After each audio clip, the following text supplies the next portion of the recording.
num outro módulo do NR10, que é o módulo de noções de prevenção e combate a incêndio. Por que é tão importante falar de incêndio quando a gente fala de NR10?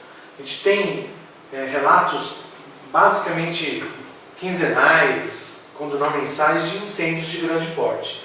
E grande parte dos incêndios que a gente verifica na mídia são incêndios provocados por mau uso, né, da instalação dos equipamentos elétricos, do dimensionamento. Então, eu diria que 80% dos casos de incêndio tem sua origem na parte elétrica. Quando a gente pede referência quanto a combate a incêndio, quanto a regulamentação de incêndio, ela é um pouco mais complicada do que as outras, porque ela é uma legislação estadual. Então, toda vez que a gente for consultar, verificar o que pode, o que não pode, onde se encontra, a fonte, a base técnica, a fundamentação técnica, a gente vai procurar geralmente na corporação militar do estado de cada um de vocês. No caso, aqui a gente vai citar como exemplo São Paulo, né, que é através de um decreto do governo estadual que dá poder à corporação militar para legislar sobre incêndio. E aí, ela tem as normas técnicas dela, que recebe o nome de instrução técnica, que vai, se eu não me engano, até a 42, e ela traz várias referências a hidrantes, saídas de emergência e outros.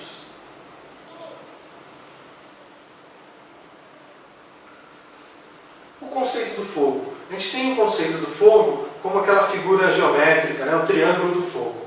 Então o fogo ele é um pouco mais do que três componentes, né? Hoje a gente fala em tetraedro, fala em quadrado do fogo, mas basicamente o fogo é o seguinte, é um processo químico de transformação, né, que a gente pode definir como resultado de uma reação química, que é o assunto principal aqui, que a gente vai falar, explicar bem o que é essa reação química, que desprende luz, calor, devido à combustão de materiais diversos.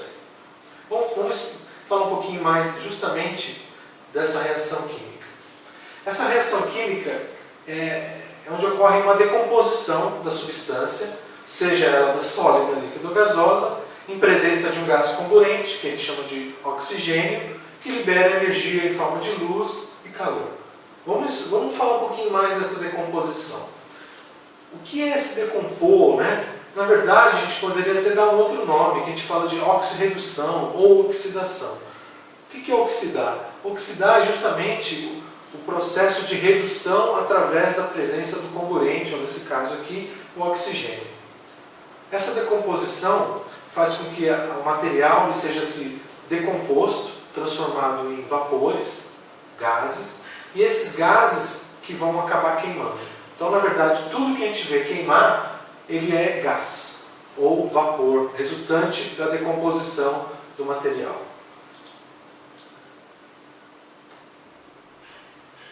Então, o conceito do fogo está preso nessa figura, né? Então a gente fala que tem que ter, para que haja fogo, ou melhor, para que haja combustão, eu preciso de calor, eu preciso de combustível e eu preciso de comburente, que a gente chama de oxigênio. Só que só esses três juntos não tem como a gente dizer que vai funcionar, né? Eles precisam trabalhar juntos, não basta eles estarem aqui, eles têm que trabalhar em conjunto. Um bom exemplo para a gente chegar a essa conclusão é a gente falar de churrasco. Quando a gente fala em churrasco, você vai pôr o seu carvão, joga o seu álcool e bota fogo. Tempos depois, ou alguns minutos depois, essa churrasqueira vai apagar. Por que apagou? Porque, na verdade, quem pegou fogo no momento que eu joguei o fósforo ali, foi os vapores do álcool. A hora que acabou esse combustível, que é o álcool, a combustão se encerrou. Para que esse triângulo seja verdade, eu preciso que o outro elemento que a gente está tentando queimar, que é o carvão, ele se transforme, se decomponha, ou seja, ele começa a liberar vapor. Então a gente diz que além dos três elementos, eu preciso que eles reagem em cadeia. Então por isso que essa figura hoje, né, triângulo do fogo, ela evoluiu para tetraedro do fogo ou quadrado do fogo. Tá? Então além dos três componentes, eu preciso que eles trabalhem em conjunto e isso recebe o nome de reação em cadeia. Tá? Agora a gente vai falar um um pouquinho de cada elemento aqui. Vamos começar falando do combustível. Qual que é o papel do combustível nessa reação? O combustível ele pode se encontrar na forma sólida, na forma líquida e na forma gasosa. Porém, para que haja a combustão, esse combustível ele tem que passar para o estado gasoso. Ou seja, ele tem que se transformar em vapor. O combustível, o próprio nome já é bem sugestivo, né? Ele é o elemento que alimenta, que queima. Então, a função dele é queimar, a função dele é alimentar a combustão. Tá?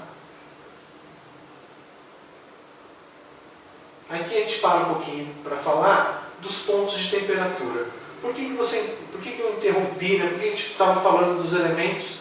Porque sem isso aqui eu não consigo ter a compreensão correta. Quando eu usei o exemplo da churrasqueira, talvez a gente precisa tratar um pouquinho melhor isso ponto a ponto. Então imagine o seguinte, eu tenho uma curva onde eu tenho o ponto mais baixo como ponto de fulgor, depois eu tenho uma outra temperatura chamada ponto de combustão, e depois eu tenho uma outra temperatura mais alta chamada ponto de ignição.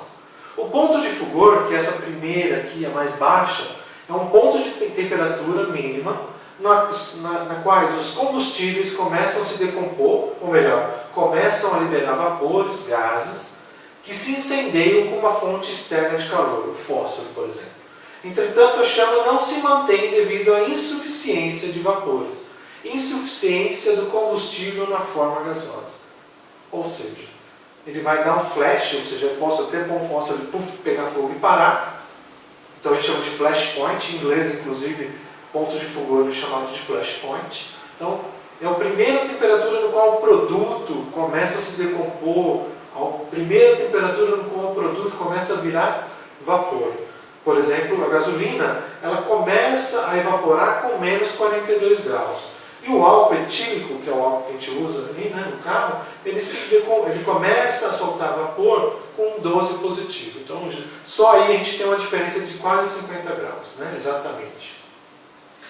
Ponto de combustão.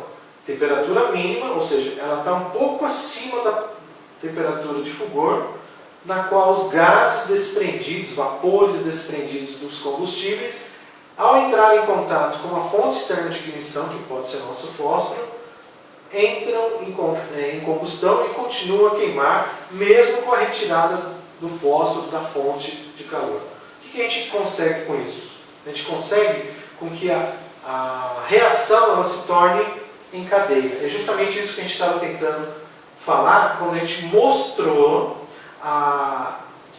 quando a gente usou o exemplo da churrasqueira.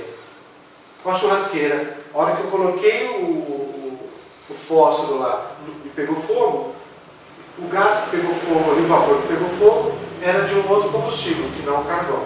Porque cada um tem um método para acender a churrasqueira, que é o pãozinho com óleo, o papelzinho, a latinha com álcool. Todas essas técnicas são para que o carvão esquente, comece a se decompor, ou seja, comece a virar vapor, e esse vapor pegue fogo. Quando ele pega fogo, ele mesmo esquenta o próprio produto, que gera mais vapor, que queima e gera, de novo, uma reação em cadeia. Então, combustão, mesmo que eu tenha os três elementos, se eles não trabalharem em conjunto, não trabalharem em cadeia, eu não tenho como dizer que isso vai pegar fogo. Então a gente fala que combustão é justamente os quatro elementos trabalhando em conjunto. E por último, dos pontos, eu tenho o ponto de ignição, que é uma temperatura bastante alta, no qual os gases desprendidos dos corpos, combustíveis, ao entrar entram em combustão apenas pelo contato com o ar. Então qual a diferença do ponto de ignição? O ponto de ignição, o calor, a chama inicial, ele não veio de uma fonte externa. Ela está no próprio gás. Por quê? Vamos pegar um exemplo aqui da gasolina. Para a gasolina entrar em ponto de ignição, eu estou mais ou menos a 260 graus. Então, vamos pensar no triângulo do fogo. Eu tenho combustível na forma gasosa, eu já tenho a temperatura no próprio combustível, que ele já está a 200 e poucos graus aqui, 260 graus, e eu tenho comburente no ar. Então, o que falta? falta o produto chegar na atmosfera, chegar no ar, reagir com o comburente, com o oxigênio e pegar fogo. Então, na verdade, por que eu não tenho fonte externa de calor? Porque o calor já está preso, já está dentro da própria quantidade de vapor que está ali. Então, eu já tenho dois elementos ali. O comburente é o que está aqui no ar, falta só se combinar para entrar em ignição. Então, a diferença é que eu não tenho uma fonte externa de calor. Agora, a gente vai falar um pouquinho do outro elemento, que é o comburente, também conhecido como oxigênio. Esse elemento ele tem o papel de intensificar, avivar o fogo, né? Tanto um bom exemplo para verificar essa condição de intensificador do fogo seria na oxicorte, né? Quando a gente está cortando com maçarico ali, na hora que você libera oxigênio, a quantidade de calor ali é aumentada algumas vezes, intensifica a chama e corta muito mais fácil o material. O oxigênio ele se encontra na natureza, no ar respirável, em uma concentração aproximada de 21%. Tá? E locais onde eu preciso de um pouco mais de atenção são locais como hospitais e algumas indústrias que têm um tanque de oxigênio sob pressão. Nessa condição eu preciso de um pouco mais de atenção, porque o oxigênio, ele tem, como ele é intensificador ali, ele pode gerar condições bastante perigosas. Calor é uma forma de energia, portanto a gente não cria, a gente só transforma. Então, pelo calor ser uma forma de energia, ele pode aparecer de várias formas. Na eletricidade, por exemplo, eu posso transformar em calor energia elétrica através de resistências elétricas e por um curto-circuito, como foi assunto de uma outra aula nossa. Eu posso também gerar calor a partir do atrito, que é a partir da energia mecânica. Eu posso gerar calor a partir de uma reação química, por exemplo, misturar massa plástica, né, o catalisador e o próprio produto. Quando a gente trabalha com epóxi, gesso e outras coisas, a simples mistura gera calor. Né? Então o calor pode advir de várias formas de energia. Tá? Reação em cadeia, o que é? É pegar os três elementos que a gente conversou e fazer com que eles trabalhem em conjunto. Algumas literaturas usam o nome de tetraedro, quadrado, tetraedro, não importa. O importante é que eles têm 4 elementos essenciais. Tá? O calor ele pode andar de algumas formas. Quando ele anda pelo meio sólido, a gente chama de condução. Quando esse meio sólido é um metal, essa condução se dá de maneira mais fácil. Para nós da área elétrica, para quem entende um pouco mais de eletricidade, é um pouco mais fácil. Porque todo metal bom condutor de eletricidade também é bom condutor de calor. Pode falando aí, tá? O calor também pode ser transmitido através do ar ou através de líquidos e a gente chama de convecção. Então o ar quente sobe, a água quente também tem o mesmo movimento ascendente e essa forma de transmissão ela precisa de uma certa atenção. Porque quando a gente tem um incêndio em um local e às vezes tem uma saída dos gases por algum conduto, eu às vezes estou preocupado em combater o incêndio aqui, que a gente chama de incêndio primário, e quando eu vou ver outros andares, outros locais acabam tendo o problema de incêndio, e a gente muitas vezes não sabe nem de onde veio. Na condução isso também é possível. Eu posso estar combatendo um incêndio, onde os gases estão pegando um eletroduto, uma bandeja, alguma coisa mais alta, e transmitindo a outras partes, outras salas da unidade, através da condução pelos condutos elétricos, pelos condutos de ar comprimido e outros. Então, a condução e a convecção, a gente precisa basicamente ter um contato com a coisa, né, com o elemento. Na terceira forma de transmissão, que é a irradiação, eu não preciso ter o contato físico. Né? Aqui o ar também não foi, né, porque a gente tem um movimento ascendente. Então, a transmissão de calor por radiação ou irradiação, ela é em todas as direções. Né? É a forma como que o Sol esquenta a Terra. Né? A gente não tem um conduto, a gente não tem ar, não tem água entre ele e a gente é aquecido. Uma outra forma de exemplificar bastante interessante é falar do forno.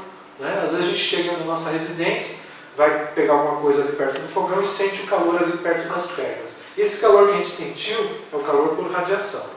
Quando eu abro esse forno para verificar o que tem e vem aquele ar quente, isso é convecção. E se eu acabo tocando lá para ver se está quente, isso é condução. Então um forno elétrico, um forno é um bom exemplo das três formas de transmissão. Métodos de extinção de fogo. Para apagar o fogo, a gente sempre disse que a gente precisava quebrar um dos lados do triângulo. Quando eu quebro o lado do triângulo do fogo com resfriamento, eu estou atacando justamente o calor. Eu estou fazendo com que ele diminua, consequentemente eu quebro a reação em cadeia. Outro elemento, outra forma de extinção é isolamento de material ou retirada do material. Quando eu retiro o material que não queimou ainda naquela região, quando eu diminuo a quantidade de combustível, né, eu estou justamente trabalhando no combustível, estou cortando a fonte de alimentação da combustão.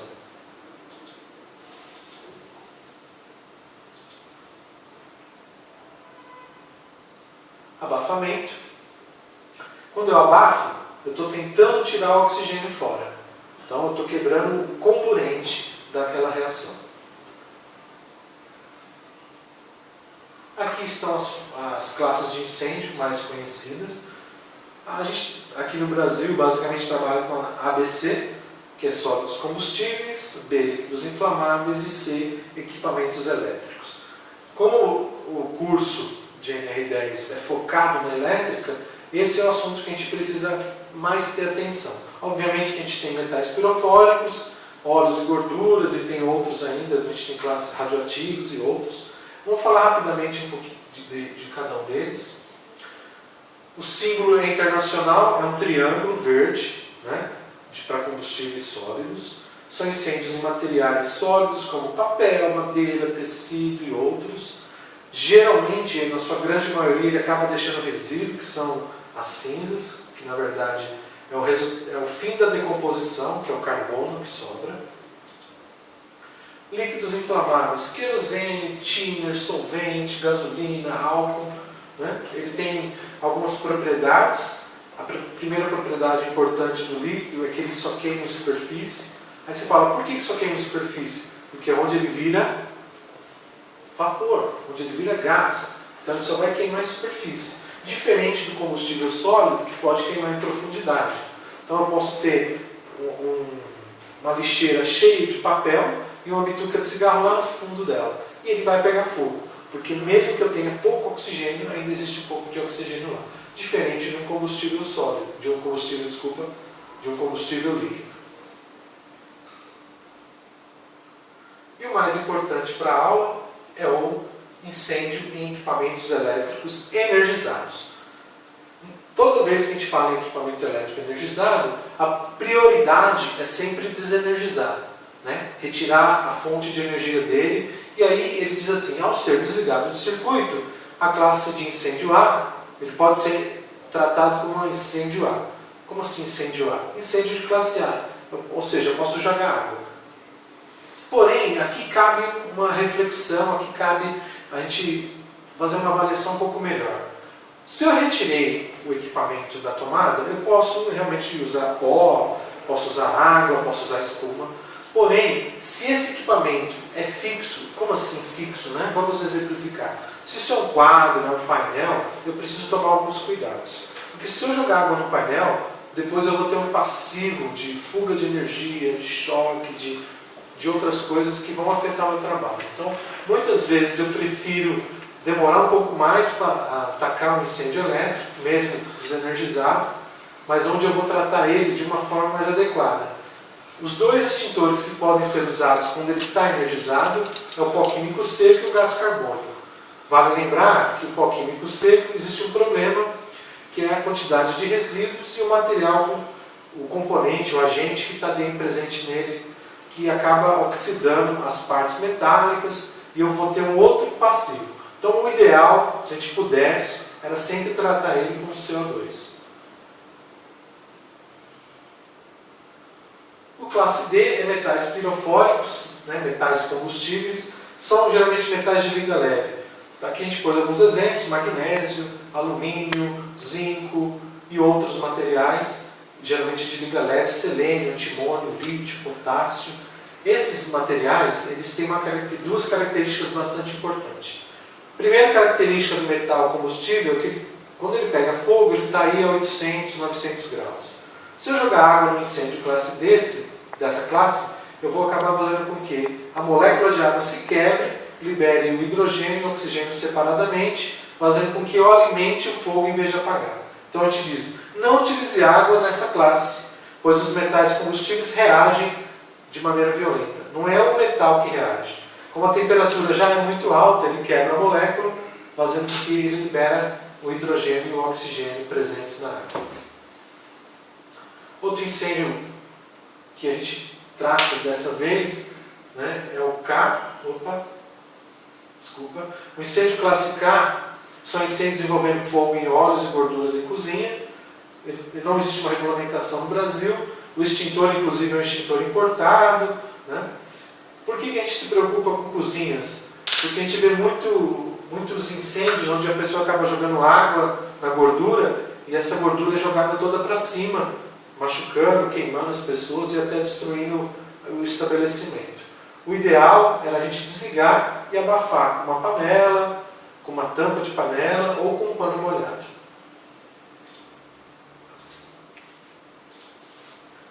Falar um pouco do extintor de incêndio. Extintor de incêndio nada mais é que um invólucro com um agente extintor interno, onde ao apertar o gatilho eu libero o agente. Ele pode ser de vários tipos, pode ser água, pode ser espuma, pode ser pó. Tá? Então os extintores são agentes de extinção de incêndio, cada um contém uma substância diferente, atendendo melhor a determinadas classes de incêndio. Instruções para o uso do extintor. Eu identifico para que ele serve, tem uma etiqueta. Eu retiro o lacre e o pino de segurança.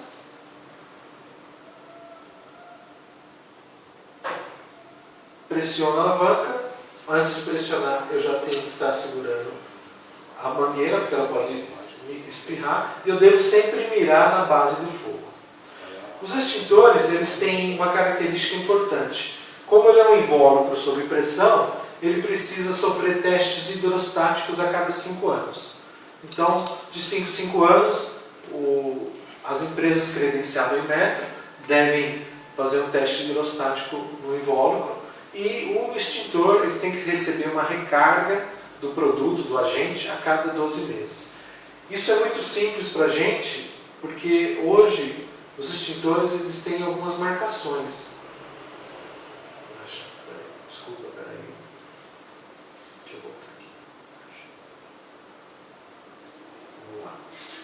Então, os extintores, depois dos testes hidrostáticos, eles recebem a recarga anual. Essa recarga anual está marcada no corpo dele, através de umas etiquetas do Inmetro, onde a empresa credenciada fez a marcação. O ideal é que a gente pudesse sempre descarregá-los antes de levar para a recarga, evitando assim algum inconveniente com a empresa que vai fazer, porque existem empresas que podem agir de má fé, então o ideal é a gente usar até para algum treinamento de brigada e depois mandar recarregar.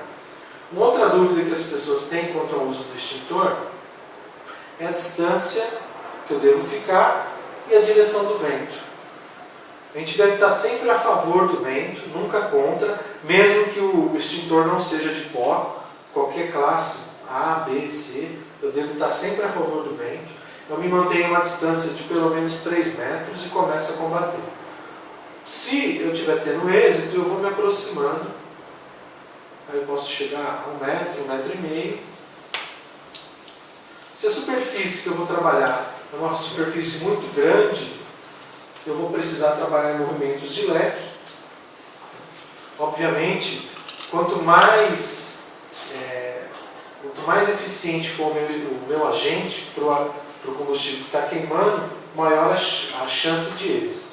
Vale lembrar que os extintores são para princípios de incêndio. Princípios de incêndio, eles são aqueles que ainda não comprometeram grande quantidade de material. Okay? que eu devo inspecionar para garantir que esses extintores sempre estejam recarregados, em locais adequados e sejam manipulados por pessoas capacitadas, né? Eu preciso primeiro que eles estejam em condições de uso. Eu preciso verificar se o selo de vedação está ok, se possui lacre, se o manômetro, quando tiver, está recarregado, se as mangueiras não estão ressecadas, entupidas, se eles não estão amassados. Então, primeiro eu preciso ter eles em condições. Segunda condição para que eu trabalhe bem com o extintor, eu preciso que eles sejam distribuídos dentro da planta em locais adequados. Perto de um quadro de energia, eu tenho que ter um classe C. E dentro desse contexto, que falta para mim dizer se esse extintor vai funcionar, se esse método com os extintores vai funcionar. Porque eu tenho pessoas habilitadas a manusear. Então preciso constantemente treinar minha brigada. Aqui está a etiqueta do metro que fica no corpo dele, onde eu tenho por perfuração a data da carga. Então daqui 12 meses eu tenho que refazê-lo. É uma etiqueta hoje do metro, com holograma, existe toda uma sistemática para que evite empresas clandestinas fazerem isso. E essa é aquela etiqueta que fica no corpo do extintor, onde eu posso verificar para qual classe de incêndio ele serve, as instruções de manuseio, porque a gente pode esquecer tudo que a gente conversou aqui, mas não tem problema. Eu posso ir lá na frente do extintor, verificar o que fazer, como fazer. Não, é sempre muito simples, a leitura é bem simples e dinâmica. Mesmo que eu esqueça, a gente vai ter sempre no corpo do extintor isso. E para encerrar, a gente vai falar dos hidrantes e os sprinklers. Hidrantes são aquelas caixas onde eu tenho um registro, onde eu posso acoplar minhas mangueiras, lembrando que as mangueiras também sofrem testes hidrostáticos, só que o teste hidrostático da mangueira é a cada 12 meses. Eu tenho que ter a chave de aperto, chave Stokes, eu preciso ter os esguichos. Aqui em São Paulo eu preciso ter o esguicho regulável, eu não sei se todos os estados trabalham assim. E esse hidrante, ele deve estar sempre identificado, geralmente ao lado dele tem um alarme de incêndio. Eu preciso ver se sempre os componentes, chaves, esguichos, mangueiras estão em perfeito estado. Eu tenho os sprinklers ou chuveiros automáticos, que são os equipamentos fixos em determinados setores da indústria, onde ao esquentar essa ampola é derretida e ele começa a jogar água.